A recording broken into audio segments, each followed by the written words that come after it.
Hey guys, and welcome back to Beauty in the Bookcase, where we take a book and we make a look. So today's video is all about Tara Westover's book, Educated. Having grown up in rural Idaho, Tara had quite a unique life experience. Her father was a religious extremist who was always preparing for the end of the world, whereas her mother was more of a quiet and obedient woman. So after an accident, Tara's mother actually starts delving into the world of essential oils, and the family eventually became one of the largest essential oil companies in the United States. Now, I could go on and on about how I do stand against essential oils being promoted as a cure for everything. I do believe that they do have certain functions. I don't think they're completely BS, but you know, they're definitely one of those companies that profits off of saying we had these severe accidents and these severe illnesses and our essential oils cured that and it'll cure you too. And I think that's really dangerous. I could spend a whole video talking about the toxicity of some of the essential oil community, but that's not what today is about. I do want to preface this video by saying that even though this is a memoir, I don't want any of my opinions to come across as judgments of Tara or her family. I'm going to approach this analysis the same way I approach all my other fiction books. So I'm really just going to talk about people as characters. And yeah, I don't want you guys to send any hate. And aside from Tara, I don't really mention any of the other names, even though they are in the book. Because again, I'm not trying to criticize these people because I don't personally know them. I do just want to talk about how they come through as characters in this book and how they impact Tara's journey. Warning, today's video does contain mentions of physical and sexual abuse, trauma, and other sensitive topics. Viewers' discretion is advised. So despite being titled Educated, the book really does not deal as much as you'd expect with Tara's actual education. She does start off talking about how her mother used to homeschool them, and the whole reason why she's become such an inspiring figure is because despite having a non-traditional education, and from her perspective, an education that really wasn't complete or beneficial to her, she was able to pursue higher education in some very impressive institutions such as Cambridge. But in reality, Educated is more the story of a young girl who was horrifically abused and neglected in her home. And the reason why she has put so much value on her education is because without it, she wouldn't have been able to escape the toxic environment she grew up in, and maybe she wouldn't have even realized it was that bad. Now, I really like to read reviews by other people and watch reviews by other people whenever I am reviewing a book because, of course, people have different opinions, they have different approaches to things, and they might have, noticed things that I missed. So one of the complaints I saw quite often about this book was that it was being sold, well, not sold, but like presented and advertised as the story of survivalists, of a survivalist family. Now, this wasn't how I was introduced to the book. I was actually talking to one of my coworkers, and she mentioned that it was really interesting because it was this book about a young woman who, against all odds and despite her very secluded upbringing, she was able to get ahead in life. But apparently it seems that that was the main angle of promotion for this book, that it was a book about a survivalist family. I definitely agree with people who were upset by this. I wouldn't really say the book delves into much of a survivalist lifestyle. I mean, their dad was obsessed with the end of days, so they were often sort of hoarding food and guns and that type of stuff and preparing for like the end of days, but they still had commodities. They still lived very modern lives. I wouldn't be like, oh, they grew up even like the Amish who have very limited access to modern day technologies or everything.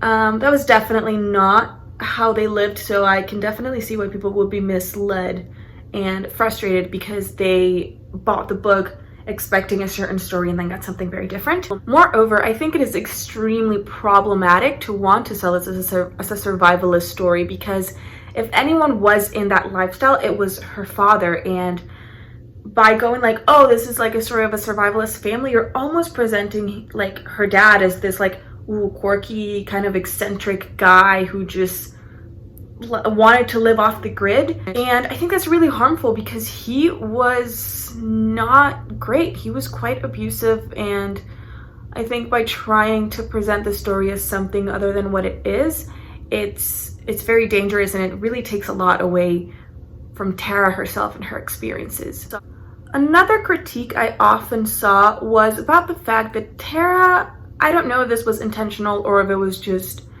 the way it was edited, but Tara does seem kind of oblivious to her privilege.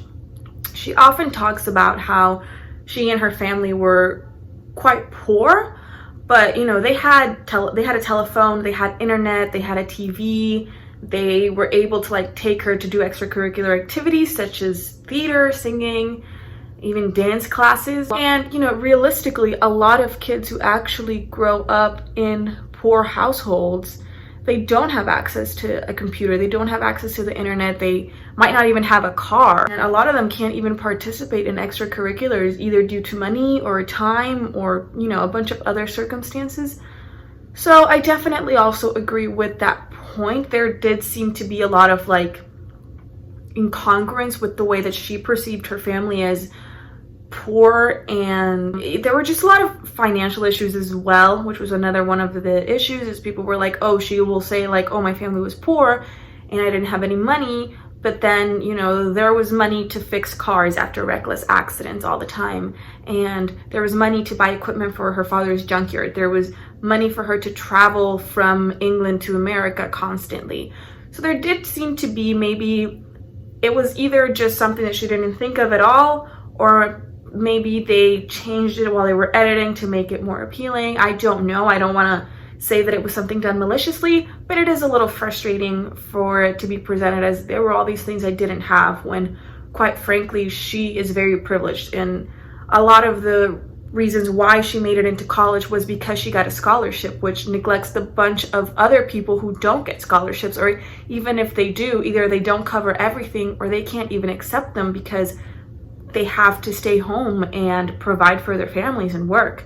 So I do think that there is a huge issue with the way that Tara talks about money and the privilege that she ignores. She got very lucky, which is awesome. I think she definitely deserved to get out of that environment she was in, but there should be a little bit more awareness. Now, I do want to say that Tara does mention that there was a time when the church offered to pay for her education. She also had an aunt who was wealthier, so it might have also been that she never mentioned that's where the money was coming from for whatever reason, but it just, yeah, I think it rubbed me the wrong way, and it rubbed other readers the wrong way as well. The last of these issues that really seemed to rub people the wrong way was the way Tara talks about her own success. At times it does feel very much like she's tooting her own horn. You know, she'll be like, oh, I barely understood basic math, and then I taught myself college level like algebra. Or I'd never written an essay before, and then my professor told me this was the greatest essay ever. I don't doubt that she is clearly gifted to have, you know, been able to make it into such Ivy League schools and do well and succeed. But there was a part with the math I can definitely argue for her, because she does talk about how one of her brothers helped her, and this friend she had from her childhood also helped her. So I don't think she fully actually taught herself college level math. I think she definitely had help from people who had already been there or who were also learning it. The essay part, honestly, she might have just also omitted like resources she might have found and used. You know, she might have gotten help from like a writing center or her professors or classmates or something. I don't really think it was something malicious, but I can understand why people would feel like it was just kind of like a way of saying like, oh my god, look at how smart I am, and look at all the things I could do without having a proper education. And it might have even been that she wasn't completely honest, whether intentionally or not, about how much she actually learned at home, because she does have a lot of footnotes that will say kind of like, well, I remember it this way, but my mom remembers this, or my siblings remember this. So there's also a chance that maybe she did have more of a foundation than she actually remembers, and that might have helped her as well.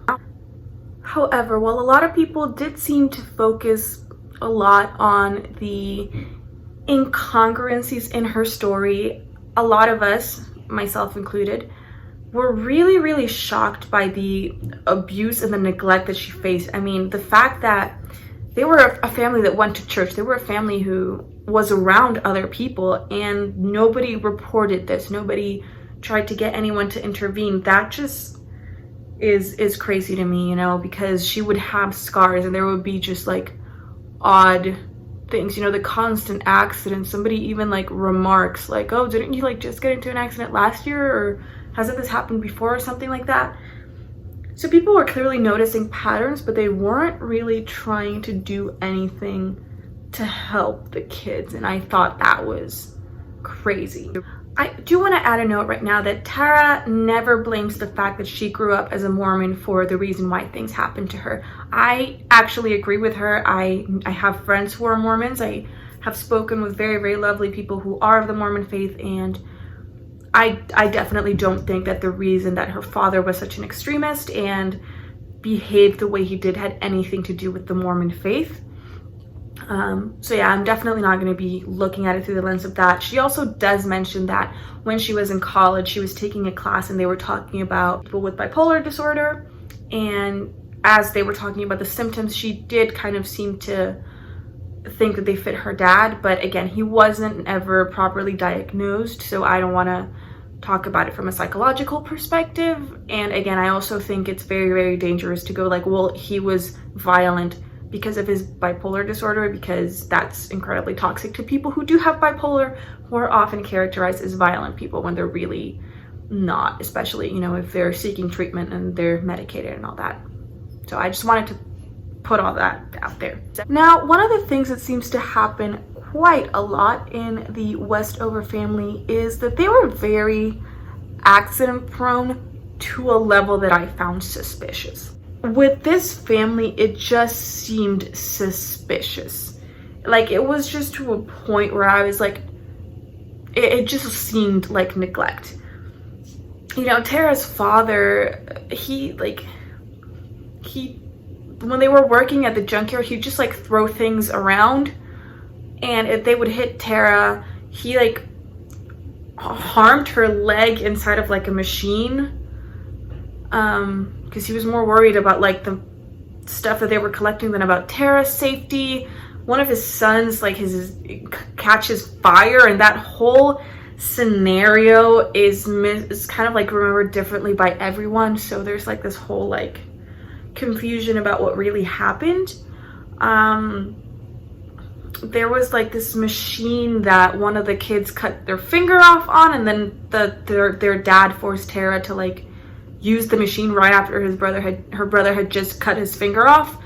It was a lot, and they had like 2 car accidents that were literally just the dad didn't want to be told what to do, so he just drove in like dangerous conditions or in like a dangerous manner. It just seemed deliberate, and again, I don't think that that was an impulse control thing. I think this was a person who really loved being in control and having authority and didn't like to be told no. So when anyone in the family was kind of like going against him, he just acted impulsively. So yeah, I definitely don't want to accuse her father of having tried to intentionally harm them, but I'm just saying it does raise a lot of questions for me.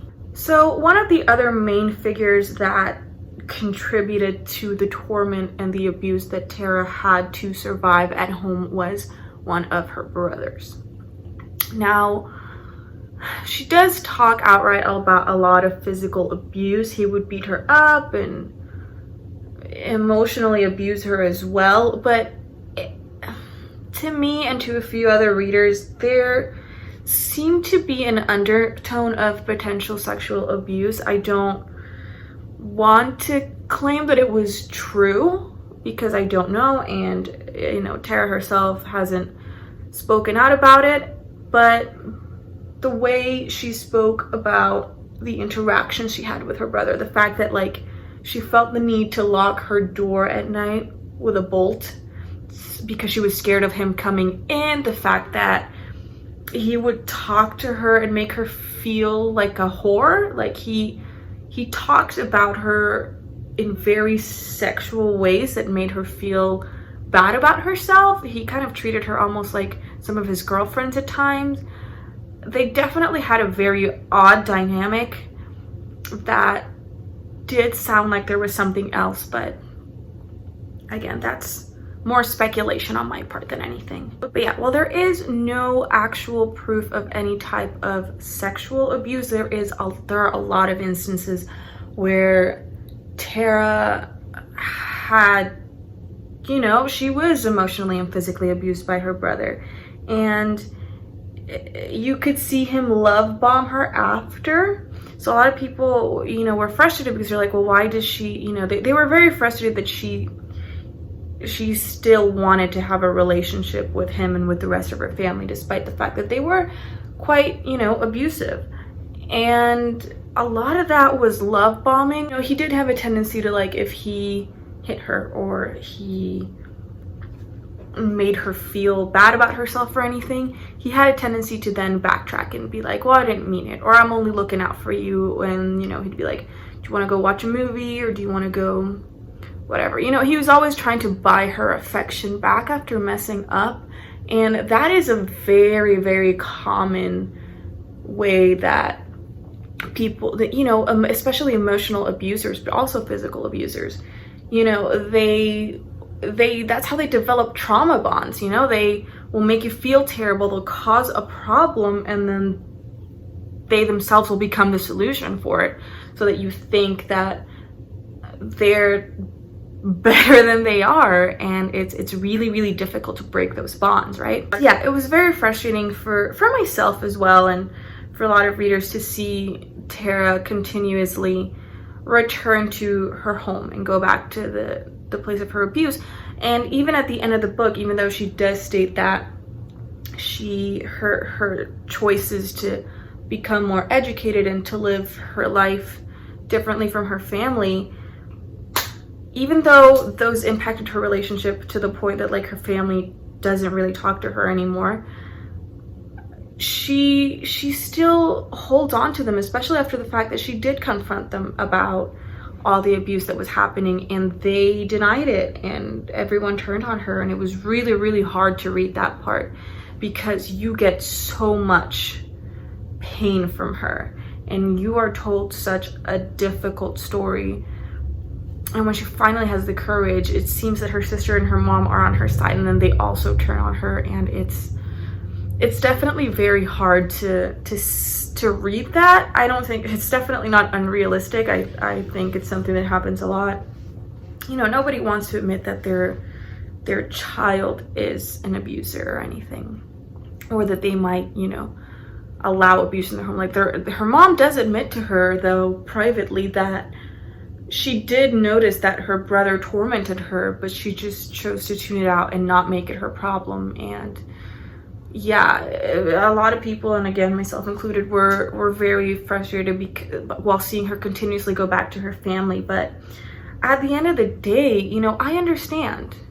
Even if your family is abusive, you don't want to lose that bond. A lot of times what you hear, like, at the end of the day, you might lose friends or relationships or whatever, but your family's always supposed to be there. So it's very hard for her, because she's lost her family, you know, the people who she's supposed to have guaranteed. And I know that's, you know, common for a lot of people. I know a lot of people have that problem, where they have lost their families due to abuse or different circumstances. But it's still very heartbreaking, and it's still very hard to just see how mistreated she was, and see how she so badly still wants to, like, repair her family relationships, even though, like, I saw her speaking at Ellen, and I'll link the video down in the description, and she doesn't have a bad word to say about them. And it's just very hard for us to process, I'm sure. Now, while I did say I didn't want to discuss anything about the Mormon faith, because I didn't think that that was the reason why her dad was the way he was. I do want to highlight something that I found really, really great, which is when she is in her undergrad, which she did at a very, very famous Mormon university. So thanks to one of her roommates, she does end up opening up to the bishop, which is like the Mormon like minister or priest, about her situation, both financial and regarding her family. And we often see a lot of religious figures in stories depicted as villains, and that's absolutely valid. I think that religion has hurt a lot of people, but you know, it was nice to see that this man believed Tara. He didn't question her at any point, and instead of wanting to let her go home, he offered, you know, he was like, I know you don't take handouts, but accept money from the congregation, and if you won't take it from them, then take it from me. You know, he wanted to keep her safe, and he wanted to help pay for her education and let her grow and be away from her family. And ultimately Tara does end up rejecting his offer, but he was so attentive and kind to her, and that was really, really reassuring. You know, I've had in my own life a lot of religious figures that have had a really positive impact, who have been very supportive through college and other, you know, life situations.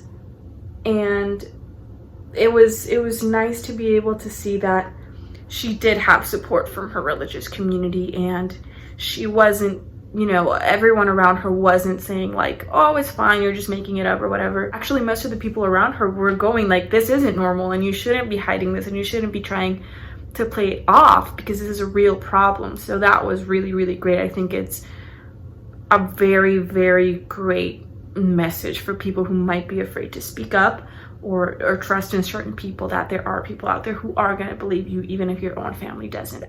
So what's it really all about?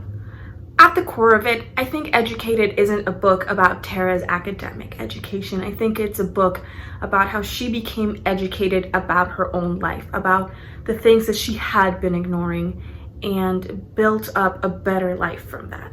It's basically her ode to higher education for showing her all of these, you know, darknesses around her life, and showing her a path that would be much more constructive and healthier for her. While I do agree that there are definitely issues with her not really fully acknowledging her privilege and other inconsistencies throughout, I think that shouldn't take away from the fact that she was a huge victim, that she was the victim of a lot of abuse and a lot of neglect, and that her story is still inspiring. Whether she had more advantages than other people or not, she was able to get out of a horrible situation and managed to build a really good life for herself. All right, guys, thank you so much for watching today. Please leave a comment letting me know what your thoughts are on this video, or if you've read this book, or if you have any recommendations for me. In the description, you will find my social media and my own blog, so you can read some of my work. You will also find everything I used today on my face. Make sure to leave a like and subscribe, and definitely hit that notification bell to make sure that you know exactly when I upload every Wednesday and Sunday, and I will see you guys next time.